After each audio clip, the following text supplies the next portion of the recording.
U.S. President Donald Trump was unable to get Russian leader Putin to agree to the 30-day full ceasefire that he fought Ukraine's leader Zelensky to accept. Putin only said yes to the proposal not to attack Ukraine's energy facilities and infrastructure for 30 days. But he broke that promise too. Despite everything, Trump does not criticize Putin. On the contrary, he says that Russia already has the advantage on the ground.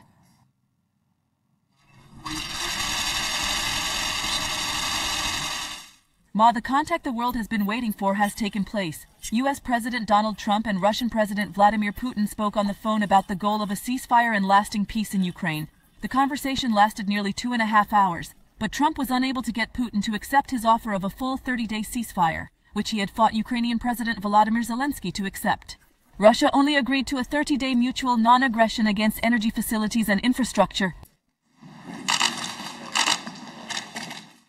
This is nowhere near the full and unconditional ceasefire that the U.S. wants from Russia.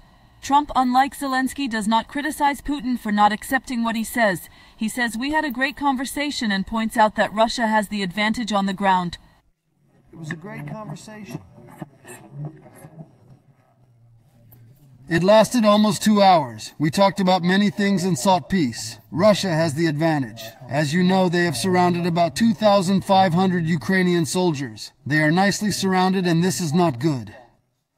According to the Kremlin palace, Putin told Trump his conditions for a full ceasefire. He demanded a complete cessation of military aid to Ukraine and an end to intelligence sharing. He also emphasized the need to monitor violations on the front line. But Trump denied the Kremlin. We never discussed military aid to Ukraine, he said.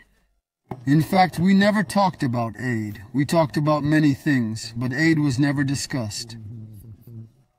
So what else did Trump agree with Putin after his offer of a full 30-day ceasefire was rejected? According to the Kremlin, new prisoner exchanges will start, as well as technical talks on the safe navigation of grain ships in the Black Sea. Negotiations with the U.S. on a long-barrel solution in Ukraine will continue. Also, the Russian and American national ice hockey teams will play a friendly match. Trump has been criticized for failing to convince Putin to agree to an immediate ceasefire. CNN International wrote that Putin called Trump's bluff. It was stated that Trump, who claims to be a master of making deals, took a lesson from the Russian leaders about not making deals. It was also revealed that Putin kept Trump waiting for almost an hour for a phone call. When the Russian leader left the conference he attended in Moscow late, the conversation that was supposed to start at 16 was delayed until 17.